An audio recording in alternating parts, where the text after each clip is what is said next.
Primer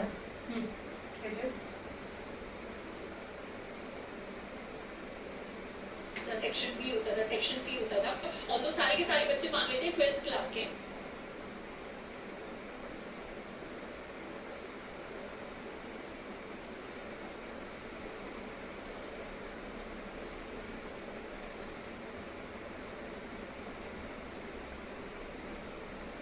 अगर मुझे सिर्फ सेक्शन ए वालों को कुछ जाकर देना है तो क्या करूंगी, सिर्फ सेक्शन ए वालों को अपने पास बुलाऊंगी। तो इस तरीके से क्लास के नाम को यूज करके हमने जिन एलिमेंट्स को ग्रुप किया है, यहाँ पर हमने एलिमेंट्स को ग्रुप कर दिया है, इन सब की हम स्टाइलिंग चेंज कर सकते हैं। तो क्लास के नाम को यूज करने के लिए मैं यूज करती हूँ डॉट ऑपरेटर का। तो एक तरीके से मैं क्लास का नाम है रुपाली सर ना। हां मला वाटते मग तुझ्या माझं वेगळं. मग मी तुझ्याच म्हणलं ना.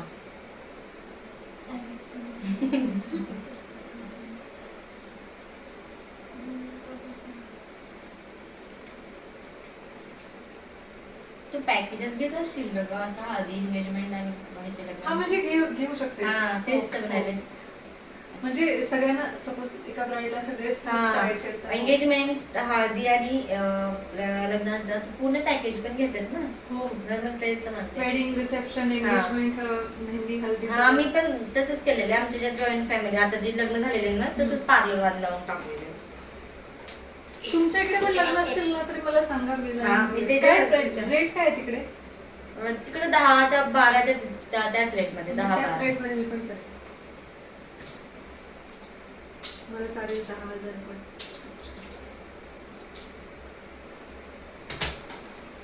हिचंच होणार आहे ना, आपण हिच्या आधी करू. रुपालीचं या वर्ष झालं की होणार आहे. अरे विचार तिला, खरं विचार. हो काय सोबत करते काय माहिती.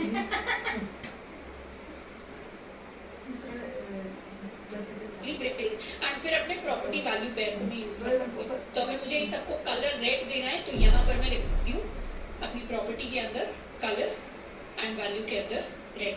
तो इस तरीके से इन तीनों के तीनों एलिमेंट्स पर मेरा कलर रेड अप्लाई किया जाएगा। कैसे? क्योंकि मैंने इनका क्लास सेलेक्टर यूज किया। तो क्लास सेलेक्टर को यूज करने का बेसिक फॉर्मेट है कि मैं डॉट लिखती हूँ, उसके बाद मैं क्लास का नाम लिखती हूँ एंड उसके बाद हम अंदर प्रॉपर्टी वैल्यू पेयर्स को लिख देते हैं। This particular selector is my class selector. इसको आप मल्टीपल यानी डिफरेंट टाइप्स के एलिमेंट्स को सिलेक्ट करने के लिए भी यूज कर सकते हैं, सेम टाइप के कुछ एलिमेंट्स को सिलेक्ट करने के लिए भी यूज कर सकते हैं। तो अलग अलग तरीके से यूज किया जा सकता है। इसका एक एग्जांपल देखते हैं। जैसे मेरा ये जो पेज है इसमें मैं चाहती हूँ कि ये जो अपवोट वाला बटन है, इन सारे अपवोट तुम्हाला दिसत वाटले. तुम्हाला दिसत वाटले. मी कॅमेऱ्याच्या समोर आहे ना, मी काही नाही करू शकत म्हणून ती जास्त टाळे करायली. तिला माहितीये मी नाही शांत बसत आता, म्हणजे करत काहीतरी कुठं केलं कधी सज्जन थांबल्यावर.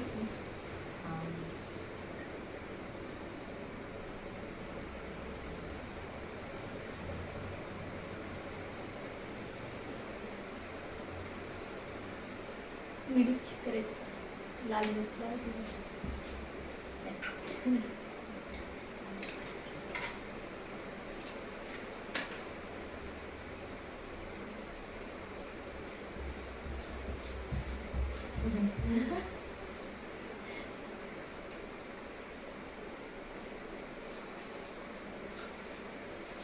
पोट दुखत आहे तुझं आता, कळलं मला. आता तिला हा दुखत आहे. तुला सत्वर लागते. म्हणत आहे लेकरावर पण काय शिकलं. बाजूचं तुझ्या लेकरूच आहे ना ते पण. हा ना, शिकणे तिच्याकडनं काय काहीतरी करते का ते मला. मग नंतर ते व्हायचे का म्हणजे काहीतरी करते का. बटन्स मैं कलर बैकग्राउंड कलर ग्रीन देना चाहती हूँ। तो वो के लिए मुझे क्या करना पड़ेगा, मैं जाऊंगी index.html पर, जहाँ पर भी मैंने अपवोट लिखा है वहाँ पर हर बटन को मैं क्लास दे दूंगी। क्लास को हम लिख देते हैं अपवोट। तो मैंने क्लास का जैसे आईडी का नाम लिखते थे वैसे ही बस क्लास का नाम लिख दिया अपवोट। अब नेक्स्ट अपवोट बटन को सर्च करके वहाँ पर क्लास का नाम अपवोट, यहाँ पर भी क्लास का नाम अपवोट, यहाँ पर भी क्लास का नाम अपवोट। इसको कर लिया हमने सेव एंड स्टाइल के अंदर जाएंगे एंड यहाँ पर जाकर मैं लिखने वाली हूँ डॉट, मेरी क्लास का नाम था अपवोट। अब यहाँ पर मैं हर बटन को बैकग्राउंड कलर देने वाला हूँ ग्रीन के इक्वल। इसको कर लेंगे सेव एंड रिफ्रेश। तो क्या हुआ, मेरे जो भी बटन्स अपलोड वाले थे जिनको मैंने क्लास अपलोड दी थी उनका कलर अब चेंज हो गया है टू ग्रीन कलर। काम करते सगळे म्हणून मी तो उलट शर्मिला नगरी होते. हे यूज होईल का? कारण की मी हे आणि हे जाणलेले घरी मला पण. तुझ्याकडे हे हा. रायलॉनचे हा माझी मावशी पण आहे ना आणि काकी पण आहे, माझ्या दोन्ही पण यूज करायला देते. हो हे पण आहे, हे पण आहे. तुझ्याकडून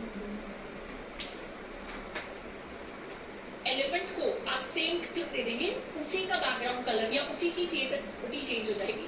जैसे अगर ये सेम क्लास का मैं किसको दे देती, मैं मान लेते हैं अपने इस लास्ट पैराग्राफ को दे देती, इसको मैं दे देती class is equal to and now refresh. तो क्या हुआ, ये जो मेरा पैराग्राफ है इसका भी बैकग्राउंड कलर ग्रीन हो गया। तो जो मेरी क्लास प्रॉपर्टी है वो ये नहीं देखती कि आपने सेम टाइप के एलिमेंट्स को प्लस किया क्या, आप मल्टीपल डिफरेंट टाइप्स के एलिमेंट्स को भी सेम क्लास मान लेते हैं। अपने इस लास्ट पैराग्राफ अपलोड वाले थे जिनको मैंने क्लास अपलोड दी थी उनका कलर अब चेंज हो गया है टू ग्रीन कलर। अगर मैं चाहती तो एक तुझ्या क्लास का नाम काकी अगर मान लेते मैंने इस आंसर को दे दिया होता, इस आंसर त्याचा नंबर आहे ना मला आधी सुटतो नव्हता, मग माझ्या काकीनं मला जे लागते ते मागून दिलेलं. तो कोई का क्लास हा याचा जे वेगळा नंबर आहे ना. हा 24 आहे हा रिफ्रेश। तो ये क्या हुआ, आंसर का बैकग्राउंड कलर भी ग्रीन के इक्वल हो गया। बट आंसर को अभी के लिए अलग रखते हैं। तो जिस भी एलिमेंट को आप सेम क्लिक दे देंगे उसी का बैकग्राउंड कलर या उसी की सीएसएस प्रॉपर्टी चेंज हो जाएगी। जैसे अगर ये सेम क्लास का मैं किसको दे देती, मैं मान लेते हैं अपने इस लास्ट पैराग्राफ को दे देती, इसको मैं दे देती class is equal to and now refresh. तो क्या हुआ, ये जो मेरा पैराग्राफ है इसका भी बैकग्राउंड कलर ग्रीन हो गया। तो जो मेरी क्लास प्रॉपर्टी है वो ये नहीं देखती कि आपने सेम टाइप के एलिमेंट्स को प्लस दिए क्या, आप मल्टीपल डिफरेंट टाइप्स के एलिमेंट्स को भी सेम क्लास दे सकते हैं और वो सेम प्रॉपर्टी हर एलिमेंट पर अप्लाई होगी इररिस्पेक्टिव ऑफ देयर टाइप। तो अभी के थोड़ा अच्छा नहीं दिख रहा देखने में, तो पैराग्राफ से इसको हटा देती हूँ। एंड यहाँ पर मैं क्या कर सकती हूँ, रिफ्लेक्ट कर लिया इसको। यहाँ पर टेक्स्ट को भी मैं वाइट कर सकती हूँ फॉर माई अपवोट। तो टेक्स्ट को वाइट करने के लिए वो कलर दे देते हैं या व्हाइटिश की जगह और थोड़ा सा लाइट कलर ले लेते हैं। Let's suppose Alice blue, save and refresh. तो ये मेरा अपवोट वाला बटन हो गया।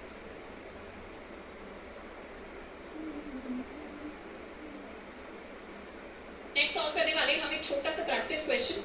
सीएसएस स्टेटमेंट लिखनी है टू इंप्लीमेंट द फॉलोइंग। मुझे क्या काम दिया है कि सेट द कलर, यहाँ फॉर शायद मिसिंग है, set the colour for paragraphs inside divs with the id my id to green।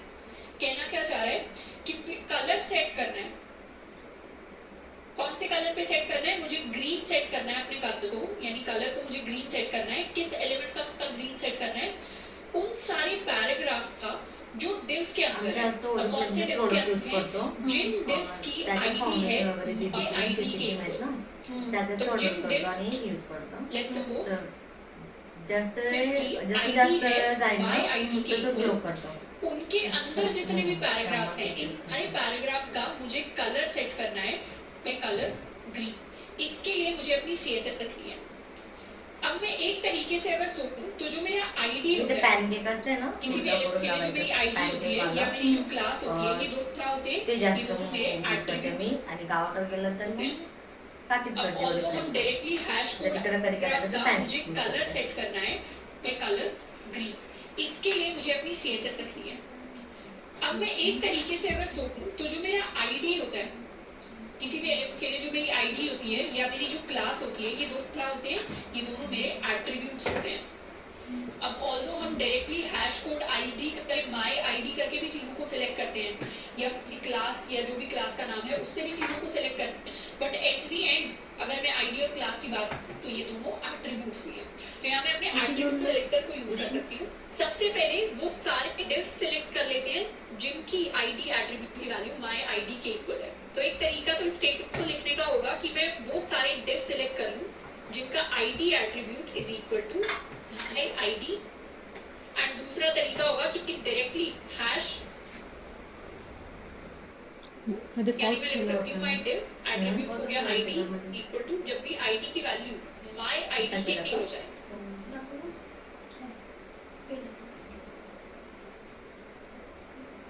कोणता दिला गं? प्रोग्राम कोणाला दिला? हे Reverse तुमचे होते. क्लास चालू आहे का? नाही म्हणजे ऑनलाईन करतो आम्ही बाहेरून घेतलेले. कॉलेजमध्ये नाही शिकवत बरं? कॉलेजमध्ये नाही करत शिकवलं. हे काही वेगळा कोर्स आहे का काय? हा कोडिंगचा आहे. कॉलेजवाले एवढं नाही प्रोव्हाइड करत आहे. कॉलेजमध्ये व्यवस्थित शिकवलं तर आपल्याला बाहेरच्या क्लासची पण जरूरत नाही पडत. पण कॉलेजमध्ये हे नाही शिकवत. अच्छा. म्हणजे आम्हाला ज्याच्यावर जॉब भेटणार आहे का कोडिंग ते तो नाही सब्जेक्टच शिकवत. नाही आहे ते. हा म्हणून आम्ही बाहेरनं करतो. एवढं कमी कॉलेज आहे. हा फाउंडेशन किती परफेक्ट मॅच आहे तुझ्यासाठी. Forever. तुझे तिथून घेतलं ना हम्म. तेच ते माझं कळलं. आणि तो जे बॉटल बनला हा, हा.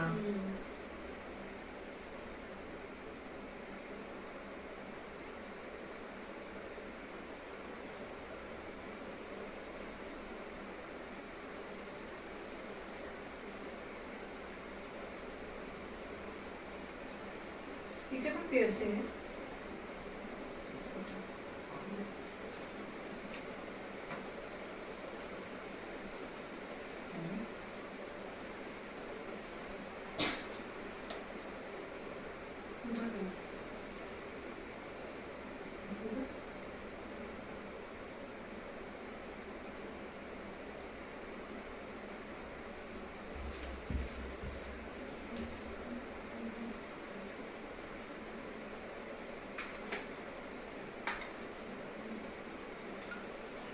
और उसके अंदर जितने भी पैराग्राफ्स तक वो कलर अगर ग्रीन देना है तो उसको करते हैं रिफ्रेश, तो अभी भी माझे टीचर ह्याच्यापेक्षा जास्त लावते सेम ह्याच्यापेक्षा कमी लावते.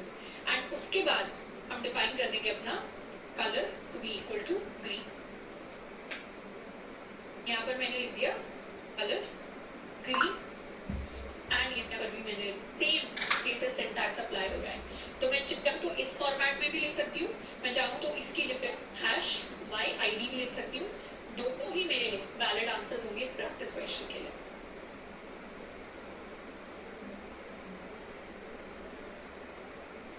नेक्स्ट सिलेक्टर जिसकी हम बात करने वाले हैं ये है मेरा डिसेंडेंट सिलेक्टर.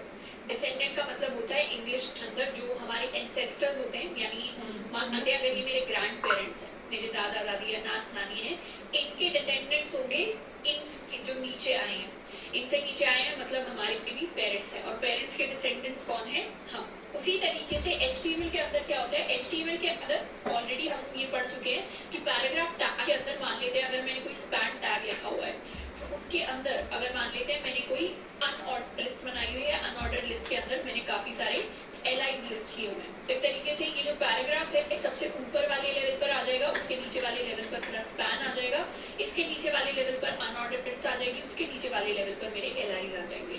तो ये जो हायरार्की होती है जो हमें रियल लाइफ के अंदर देखने को मिलती है उसको हम HTML के अंदर भी देख सकते हैं. तो नीचे जो li है वो इन सब का डिसेंडेंट है. यूएल की बात करें तो ये इनका डिसेंडेंट है. तो ऊपर जो हमारे पूर्वज होते हैं उनसे जो भी जनरेशन निकलती है, जो भी लेवल निकलता है उसको हम डिसेंडेंट लेवल कहते हैं. तो डिसेंडेंट सिलेक्टर का काम होता है, एग्जाम्पल के तौर पर समझते हैं, जैसे मैंने लिखा div एंड उसके बाद लिखा मैंने p, तो यहाँ पर मैं डिसेंडेंट सिलेक्टर को यूज कर रही हूँ, यानी मैं सिलेक्ट करने की कोशिश कर रही हूँ वो सारे पैराग्राफ टैग्स जो मेरे div टैग्स के अंदर लिखे हुए हैं. हो सकता है मेरे पूरे के पूरे डॉक्यूमेंट में मल्टीपल पैराग्राफ्स लिखे हुए हैं, कोई पैराग्राफ इस तरीके से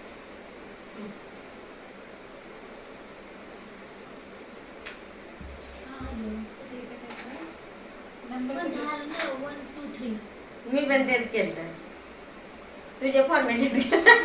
मी पण तेच केलं. 3 एपिसोड आहे का?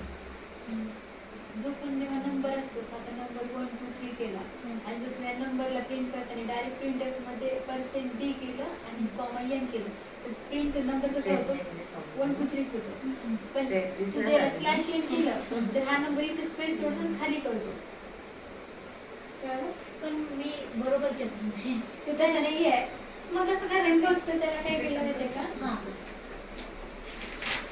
आता हे बघ एखादा नंबर, आता हे नंबर ए इच व्हॅल्यू आहे 1 2 3 आहे, तर माझं ए ला प्रिंट करायचं नंतर प्रिंट एफ मध्ये जाणार %d, a करणार. हां. ह्याच्यामध्ये काय होणार मेमरी मध्ये ए होणार, त्याला व्हॅल्यू जाणार 1 2 3.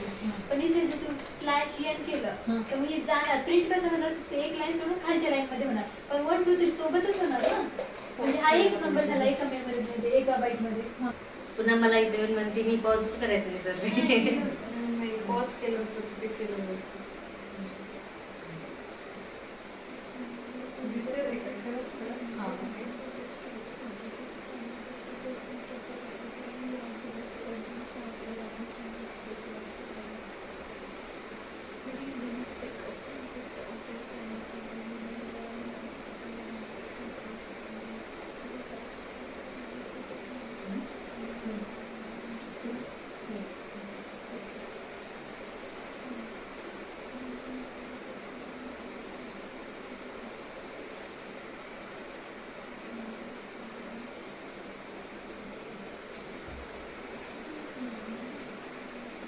कि सिर्फ इस वाले पैराग्राफ टैग पर ट्राई करना है, मतलब सिर्फ इस वाले पैराग्राफ टैग पर, तो या इसको इंडिविजुअल आईडी दे सकती हूँ, या फिर अगर बहुत सारे ऐसे डिव मैंने बनाए हुए हैं जिसके अंदर पैराग्राफ टैग्स है, अब उन सारे डिव्स पर मैं कोई स्टाइल अप्लाई करना चाहती हूँ, तो फिर मैं अपने डिसेंडेंट सिलेक्टर को यूज करूँगी. इसको सेलेक्ट करने के लिए मुझे पहले आउटर लेवल के एलिमेंट का नाम लिखना पड़ेगा और फिर पहले इनर लेवल के एलिमेंट्स पैराग्राफ टैग पर ट्राई करना है, मतलब सिर्फ इस वाले पैराग्राफ टैग पर, तो या इसको इंडिविजुअल आईडी दे सकती हूँ, या फिर अगर बहुत सारे ऐसे डिव मैंने बनाए हुए हैं जिसके अंदर पैराग्राफ टैग्स है, उन सारे डिव्स पर मैं कोई स्टाइल अप्लाई करना चाहती हूँ, तो फिर मैं अपने डिसेंडेंट सिलेक्टर को यूज करूँगी. इसको सेलेक्ट करने के लिए मुझे पहले आउटर लेवल के एलिमेंट का नाम लिखना पड़ेगा और फिर पहले इनर लेवल के एलिमेंट का नाम लिखना पड़ेगा.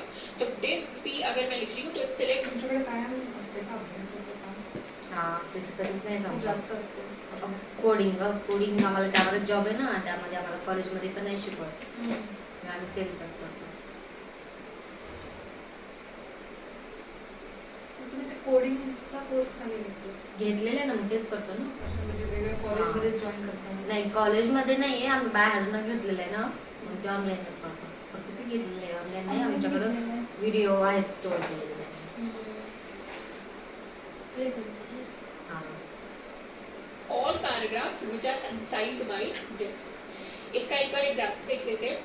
अब मुझे क्या दिख रहा है, मुझे अपने पेज के अंदर बहुत सारे एंकर टैग्स दिख रहे हैं. ये जो मेरे नेविगेट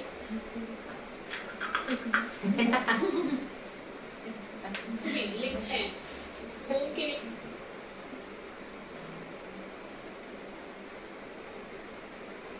कळलं का? काही रिझन नसेल सगळ्या घास होत होते तुला. म्हणजे हिला बघितलं ना नाही गं. माझ्या हसणं पाहून तिला हसू येते. मैंने एक लिंक दी, ये फॉलोइंग के लिए, आंसर के लिए, स्पेसेस के लिए, ये कुछ ऑप्शंस हैं जो पूरा पे अवेलेबल होते हैं, तो इनके लिए मैंने लिंक्स दिए हैं एंड साथ का जो व्यक्ति है उनको फॉलो करने के लिए भी मैंने अलग लिंक दिए. तो बहुत सारे एंकर टैग्स मुझे दिख रहे हैं. अब मुझे क्या करना है, एक सेट ऑफ एंकर टैग्स है जो मेरे नेविगेशन के अंदर अवेलेबल है एंड दूसरे सेट ऑफ एंकर टैग्स हैं जो यहाँ पर मेरे पैराग्राफ के अंदर अवेलेबल है. मैं चाहती हूँ कि मेरे पैराग्राफ वाले जो एंकर टैग्स हैं, मुझे नोट करना है ये वाले एंकर टैग सारे नेविगेशन में, ये पैराग्राफ के अंदर नहीं है, लिस्ट का पार्ट है. और ये सारे जो एंकर टैग्स है, ये वाला एंकर टैग, ये वाला एंकर टैग, ये वाला एंकर टैग एंड ये चौथा एंकर टैग, ये चारों पैराग्राफ का पार्ट. तो जो भी पैराग्राफ के पार्ट वाले एंकर टैग्स हैं, इनको मैं कलर देना चाहती हूँ. लेट्स सपोज इनको मुझे कलर देना है पर्पल के इक्वल. तो मैं क्या कर सकती हूँ, इनको सिर्फ तुला इथे ना लक्षात राहिले की नाही गं? कशाचं? तुझं नाव विचारायचं. वेगवेगळे ठेव. तेच तुला ते काहीतरी नव्हतं. हा, एक मिनिट बस फक्त हे set करते मी. सिलेक्ट करने के लिए यहाँ पर हम यूज करते हैं अपना डिसेंडेंट सिलेक्टर. मैं चाहती हूँ कि मेरे पैराग्राफ के अंदर जितने भी एंकर टैग्स हैं, इस डिसेंडेंट सिलेक्टर को लिखने का मतलब है कि जितने भी आपके पैराग्राफ, उन सब में देख लीजिए जितने भी एंकर टैग्स हैं, उन सब को मुझे कलर देना है टू पर्पल. इसको कर लेते हैं सेव एंड रिफ्रेश. तो क्या होगा, मेरे तुझं लिए सिलेक्टर नीट झालेत ना आपली? हां झालेलं.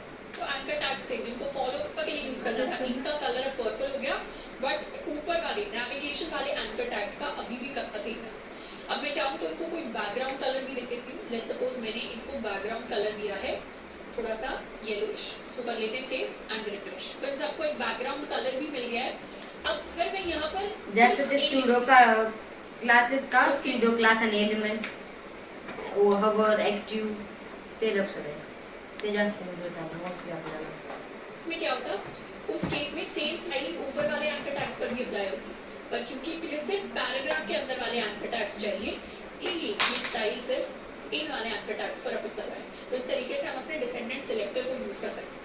वैसे और ज़्यादा कॉमन तरीका डिसेंडेंट सिलेक्टर को यूज करने का ये है कि हम आउटर एलिमेंट को क्या कर देते हैं, क्लास दे देते हैं। जैसे मैं सारे के सारे पैराग्राफ्स भी हो सकता है कि बाद में जाके मैं नीचे काफ़ी एक बड़ा पैराग्राफ क्रिएट करूँ, जैसे लास्ट में वेबसाइट मान लेते हैं, कुछ इस तरीके से मैं पैराग्राफ की फॉर्म में लिखती हूँ, this is the end of my website, कुछ भी रैंक मैंने लिखा हुआ है, इसको मैंने किया है refresh. So this is also paragraph. अब इस पैराग्राफ के अंदर विजिट अस या फिर लास्ट लिखा हुआ है no more about us on Google, और यहाँ मैं एक एंकर टैग की फॉर्म में google.com कुछ इस तरीके से लिंक दे देती हूँ, this is my anchor tag, तो कर लेते हैं सेव। तो मैंने क्या किया है, इस साथ देते हैं, मैंने लास्ट में एक पैराग्राफ क्रिएट किया है, इसके अंदर मैंने कुछ टेक्स्ट लिखा है, और लास्ट में भी मैंने एक एंकर टैग क्रिएट किया है, इसको कर लेते हैं सेव एंड रिफ्रेश। अब क्या हुआ, लास्ट में ये लास्ट वाली लाइन लिखी हुई, इसके अंदर एक मैंने लिंक दिया है गूगल करके, पर ये वाला जो लिंक है गूगल वाला, ये भी एक एंकर टैग के पैराग्राफ के अंदर आता है, बट मैं चाहती हूँ क्योंकि इसे फॉलो करने के लिए लिंक नहीं दिया होगा, फॉलो करने वाले लिंक्स का जो कलर है वो अलग होना चाहिए। तो उस केस में मैं क्या कर सकती हूँ, उस केस में मैं ऊपर वाले जो पैराग्राफ्स हैं, ये वाला पैराग्राफ मुझे देखते ही पता चल रहा है कि अलग टाइप का है, इस पैराग्राफ के अंदर एक पोस्ट है, इस पैराग्राफ के अंदर एक पोस्ट है, इस पैराग्राफ के पोस्ट, तो मेरी क्लास का नाम यानी पोस्ट क्लास के अंदर जितने भी एंकर टैग्स हैं उनको मुझे ये स्टाइल देना है। ये वर्ड डिसेंडेंट सिलेक्टर का मतलब, अब इसको सेव एंड रिफ्रेश। अब तो पेज नहीं हुआ, तो स्टाइल में जाकर मैं क्या करने वाली हूँ, इस लेट मल्टी मैं कलर दे रहा हूँ, लेट सपोज कुछ तो 3 लेवल पर भी चीज़ों को स्टाइल कर सकती हूँ, यानी पर नेविगेशन के अंदर अनऑर्डर्ड लिस्ट, जैसे यहाँ पर मैंने जो लेवल लिए पोस्ट के अंदर ए, तो मैंने 2 लेवल्स की बात की है, मैं जब 3 लेवल पर भी चीज़ों को स्टाइल कर सकती हूँ, यानी पर नेविगेशन के अंदर अनऑर्डर्ड लिस्ट है, अनऑर्डर्ड के अंदर कोई लिस्ट है, तो इसको अगर मुझे स्टाइल करना है तो यहाँ मैं नैव के अंदर अनऑर्डर्ड लिस्ट, उसके अंदर लिस्ट, तो 3 लेवल पर भी स्टाइल कर सकती हूँ। इन सब को मैं कलर दे आती हूँ, लेट्स सपोज कुछ अलग सा कलर रखते हैं, हॉट पिंक टाइप कुछ कलर थे, इसको कर लिया, तो यहाँ पर क्या हुआ, मेरी लिस्ट का कलर चेंज किया। अब लिस्ट के अंदर मेरे एंकर टैग का कलर चेंज नहीं हुआ, सिर्फ बुलेट का कलर चेंज।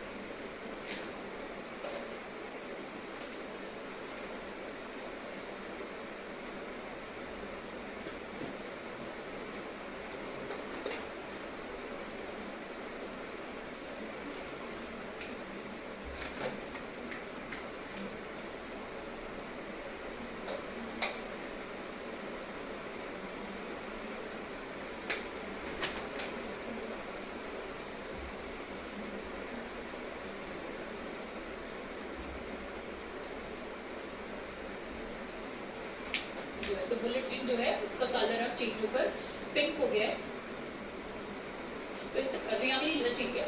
अब लिस्ट के यहाँ मैं नैव के अंदर अनऑर्डर्ड लिस्ट, उसके अंदर लिस्ट, तो 3 लेवल पर भी स्टाइल कर सकती हूँ। इन सब को मैं कलर दे आती हूँ, लेट्स सपोज कुछ अलग सा कलर रखते हैं, हॉट पिंक टाइप कुछ कलर थे, इसको कर लिया, तो यहाँ पर क्या हुआ, मेरी लिस्ट का कलर चेंज गया। अब लिस्ट के अंदर मेरे एंकर टैग का कलर चेंज नहीं हुआ, सिर्फ बुलेट का कलर चेंज हुआ है, तो बुलेट पिन जो है उसका कलर अब चेंज होकर पिंक हो गया है। तो इस तरीके से अब मैं एक और लेवल अंदर चले जाऊँ, इस एंकर टैग को कलर दे दूँ, यानी ये जो एंकर टैग्स है इनको भी सेम कलर दे दूँ, तो मैं वो भी करती हूँ 4 लेवल ऑफ डिसेंडेंट सिलेक्टर की हेल्प से। वो कर लेते हैं सेव एंड रिफ्रेश, तो अब इनको मैं कलर दे दिया which is equal to. Next हम बात करने वाले हैं एडजेसेंट सिबलिंग कॉम्बिनेटर की। अभी तक हमने सिलेक्टर शब्द देखा था, अब हम कॉम्बिनेटर शब्द देखेंगे। कॉम्बिनेटर्स क्या होते हैं?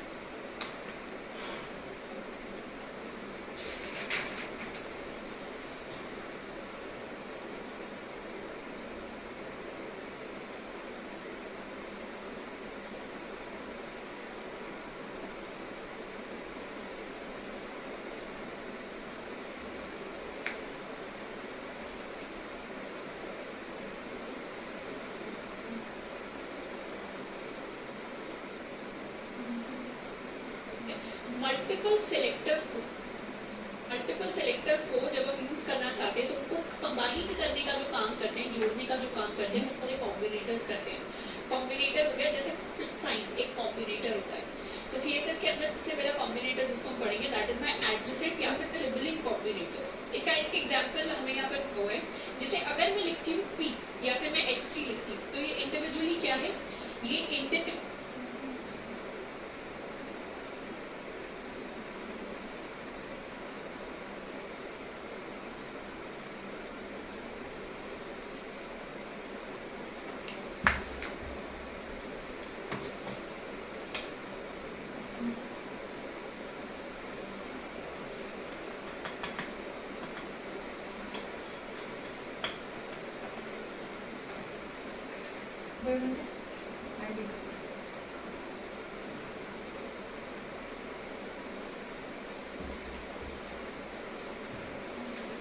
अगर मैंने सिर्फ P लिखा है तो ये मेरा एलिमेंट सेलेक्टर होगा.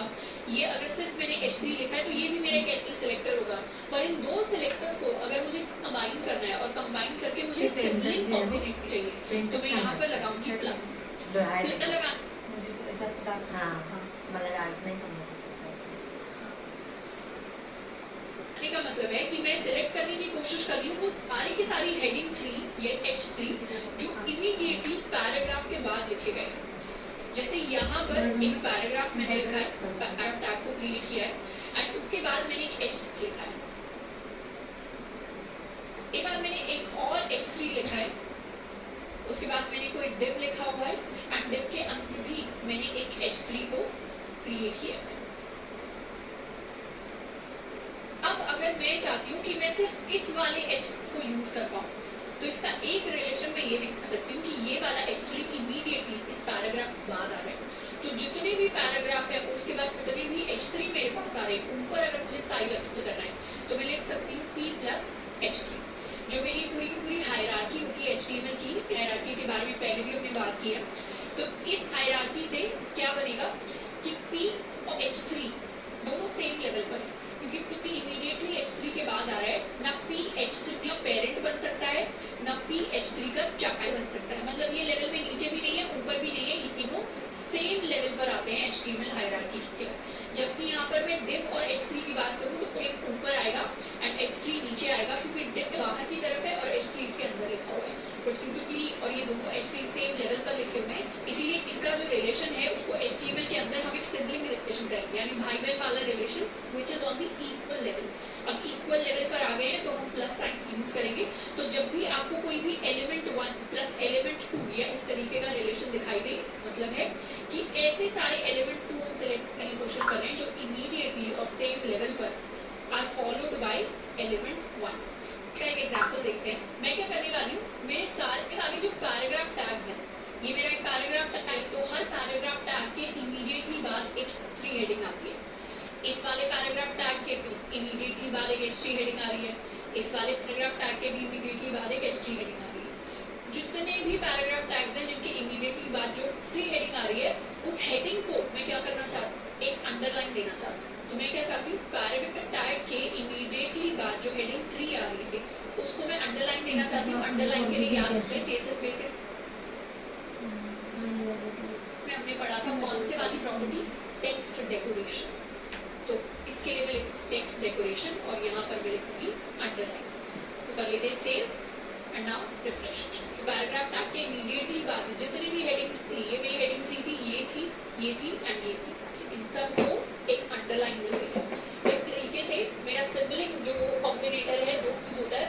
ऑल्दो इतना ज़्यादा फ्रीक्वेंटली यूज नहीं होगा बट कहीं कहीं आपको इसका यूजेज दिख सकता है. तो इसका हमें पता होना चाहिए कि काम कैसे करता है. एक और चीज हम यहाँ पर ट्राई कर सकते हैं कि जितनी भी मेरी क्लासेस हैं, अब मैंने क्लास किसको दी है, मैंने इस अपलोड बटन को दी है. तो इस अपलोड बटन के बाद जो मेरा आंसर बटन है इसका कलर क्योंकि काफी ग्रेश सा अजीब सा लगता है, मैं क्या करने वाली हूँ, इसके कलर को चेंज करके तो लाइट ब्लूइश कुछ कलर देने वाली हूँ. यहाँ पर जितनी भी क्लास हैं अपलोड नाम उनके इमीडिएटली बाद वाले मैं बटन को सिलेक्ट करने वाली हूँ. तो मैं लिखूंगी डॉट क्लास अपलोड प्लस अरे तेजस ने आप गेला ना दूसरे देखा जाए तो इस क्लास से सेम लेवल पर जो बटन है बस मैं इस शांत क्लास मान के के सेम लेवल पर जो बटन है वो आंसर बटन है। इसको मैं बैकग्राउंड कलर देने वाली हूँ। इस ब्लूइश सा अथवा ब्लूइश सा कलर सेलेक्ट करने वाले हैं। Let's say dark blue save and refresh. तो ये सारे के सारे आंसर हाँ, काम ना लगा है। कलर है वो चेंज हो गया। ब्रेक में एक अब इसको मैं चाहूँ तो अपना एक फॉन्ट माझ्या लग्नात प्री वेडिंग तरी करून ठेवा त्याची कलर सगळ्याची. चेंज करके करू का लगेच इसको इंस्टॉल कर सकते करते हैं some dark blue colour refresh.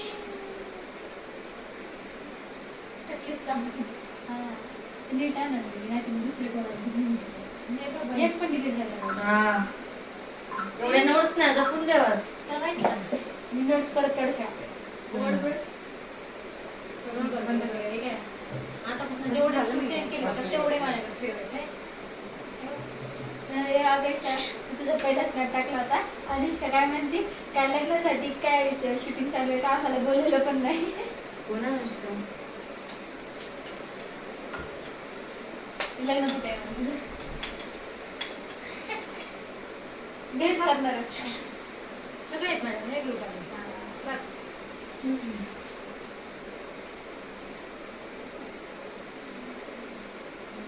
पहिले तुला स्नॅप टाकू नको म्हणाले बरं. ते ह्या टाकला नाही का तू पहिला कशाला टाकला? आयडी कोणाची माझी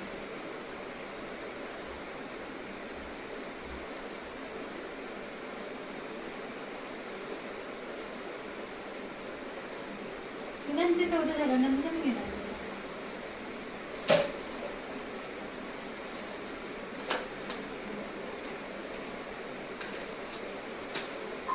तुला माहिती आहे ना आपण याच्यावर नव्हतं घेतलं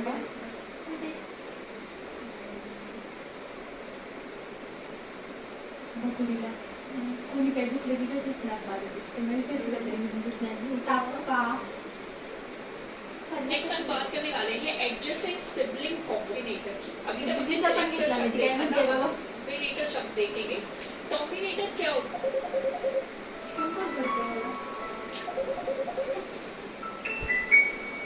चाइल्ड वाला रिलेशन एस्टैब्लिश करना है तो उसके लिए हम चाइल्ड कॉम्बिनेटर को यूज करते हैं।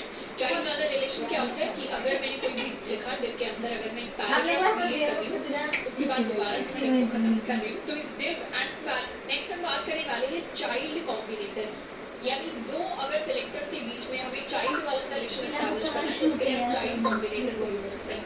चाइल्ड वाला रिलेशन क्या होता है?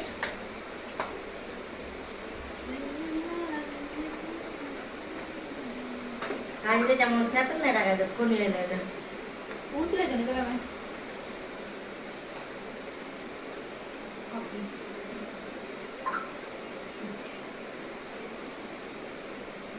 कि अगर मैंने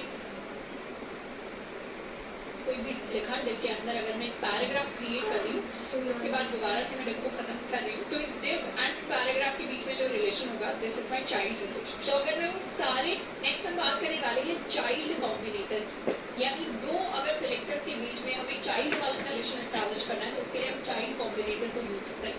चाइल्ड वाला रिलेशन क्या होता है कि अगर मैंने कोई भी लिखा डिव के अंदर अगर मैं एक पैराग्राफ क्रिएट कर रही हूँ उसके बाद दोबारा से मैं डिव को खत्म कर रही हूँ तो इस डिव एंड पैराग्राफ के बीच में जो रिलेशन होगा this is my child relation. तो अगर मैं वो सारे पैराग्राफ सिलेक्ट करना चाहती हूँ तो डिव के अंदर आते हैं और अंदर आते हैं in the sense direct descendants से जो डायरेक्ट डिसेंडेंट्स मतलब अगर डिव के अंदर पैराग्राफ आ रहा है एंड पैराग्राफ के अंदर मान लीजिए कोई अनऑर्डर्ड लिस्ट क्रिएट की है अनऑर्डर्ड लिस्ट के अंदर मैं कोई एलाई क्रिएट कर रही हूँ तो मैं डिव के लिए जो चाइल्ड कॉम्बिनेटर यूज कर सकती हूँ वो सिर्फ पैराग्राफ के लिए कर सकती हूँ यूएमएल और एलाई के लिए नहीं कर सकती। तो जो डायरेक्ट एक लेवल अंदर आ रहा है उसी की हम यहाँ पर बात करें।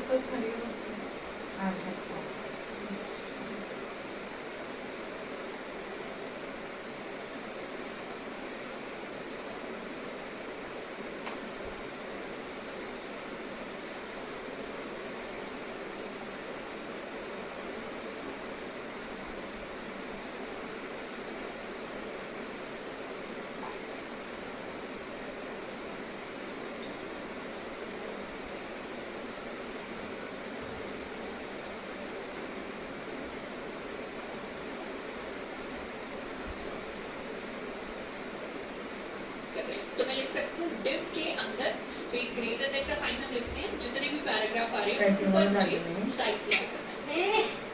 बोलने का तरीका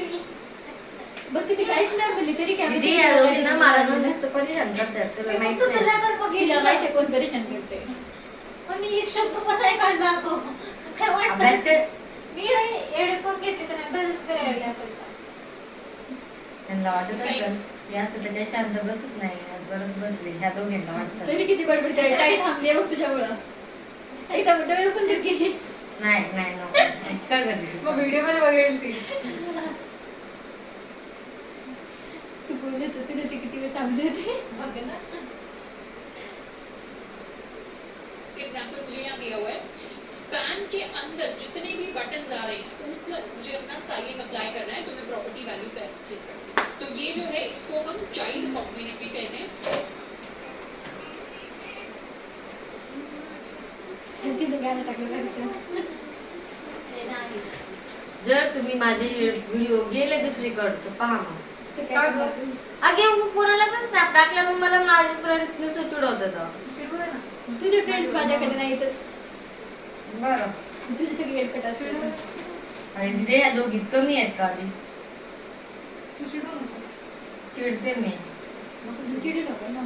ते होत नाही मला जरा तू जेव्हा चिडणं बंद करशील ना मग ते पण स्वतः बंद करतील चिडवायचं. ते तिला तू नाही ग खूप जणांनी सांगितलंय. म्हणजे मग त्यांना मजाच नाही येणार ना, मग तू चिडतच नाही मग काय फायदा, मग असं होईल. अरे होत नाही तसं मला घरी पण परेशान करतात मग ताई 5वी पर्सन आहे असं सांगणार आहे माहितीये का. बापरे. यहाँ पर सिलेक्टर नहीं, यहाँ पर कॉम्बिनेटर मेरे पास आ जाएगा. तो दो सिलेक्टर्स को मैंने कंबाइन कर दिया और दोनों के बीच में जो कॉम्बिनेटर अप्लाई करना है.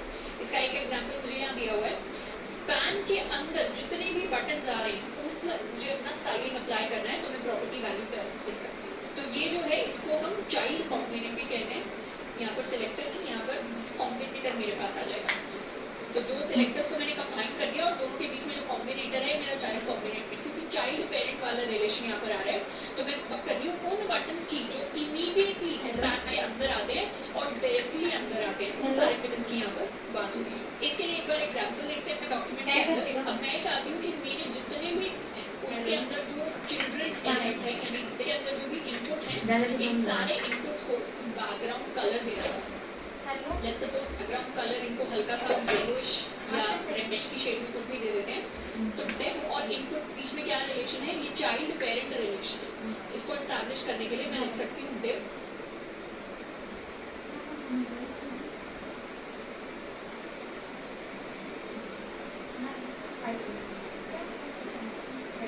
के जितने भी इनपुट चिल्ड्रन हैं तो सबको मैं बैकग्राउंड कलर देने की कोशिश करना चाहती हूँ थोड़ा सा.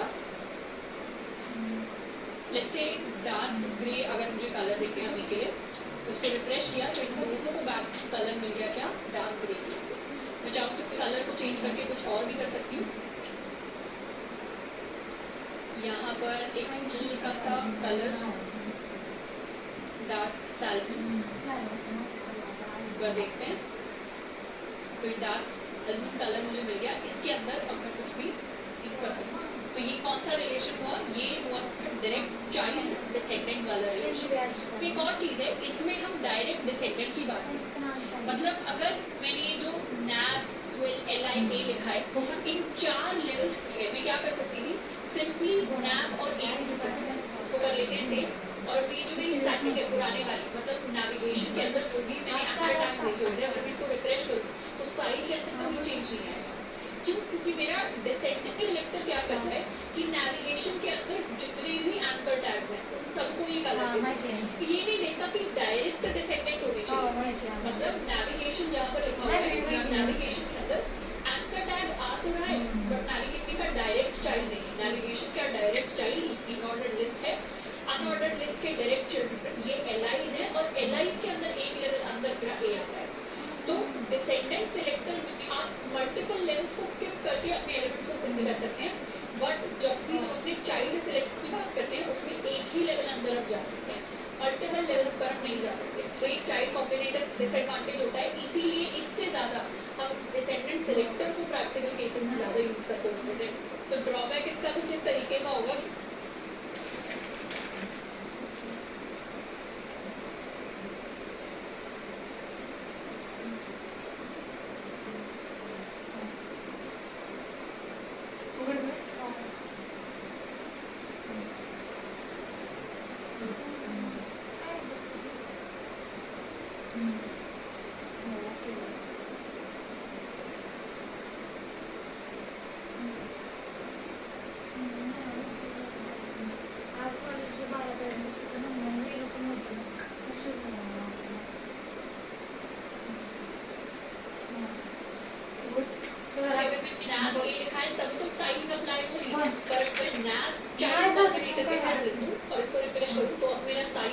हो गया और वो अप्लाई नहीं होगा, तो यहाँ पर डिसेंडेंट सिलेक्टर को यूज करें।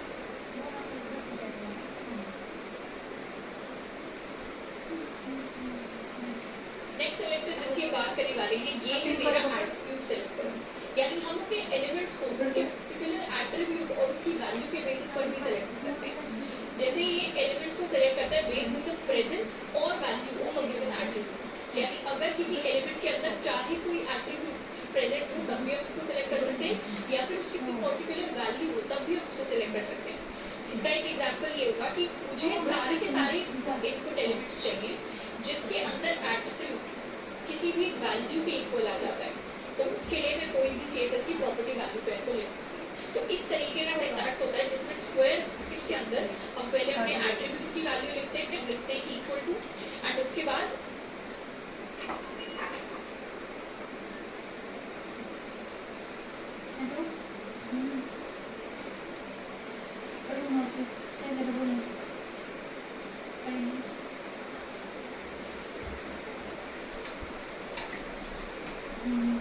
झापड तुझ्या काय करायचं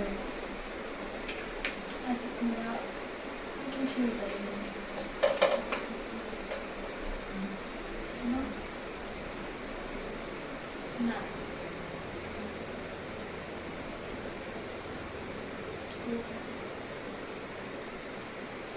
जीव.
डबल को के अंदर हम अपने वैल्यू की वैल्यू लिख रहे होते हैं।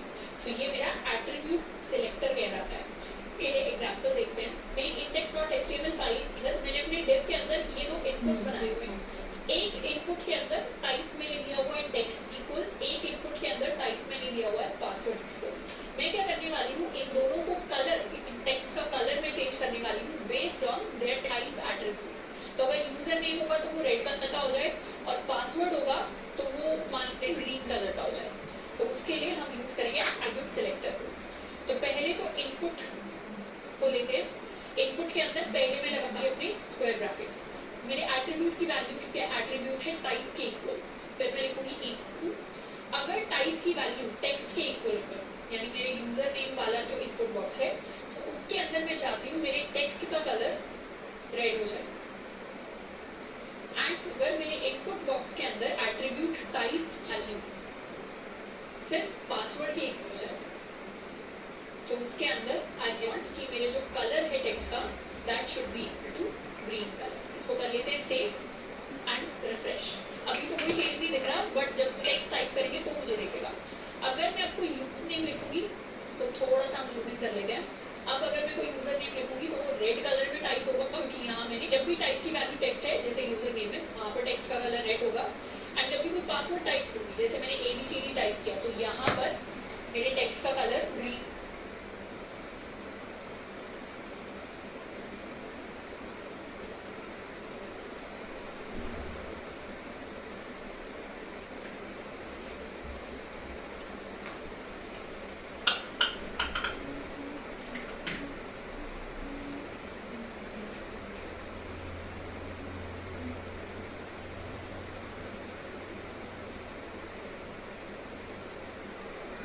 जी वाले मार खाते हम।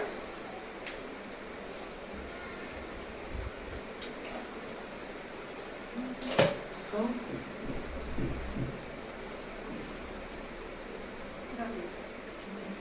स्टडी करो।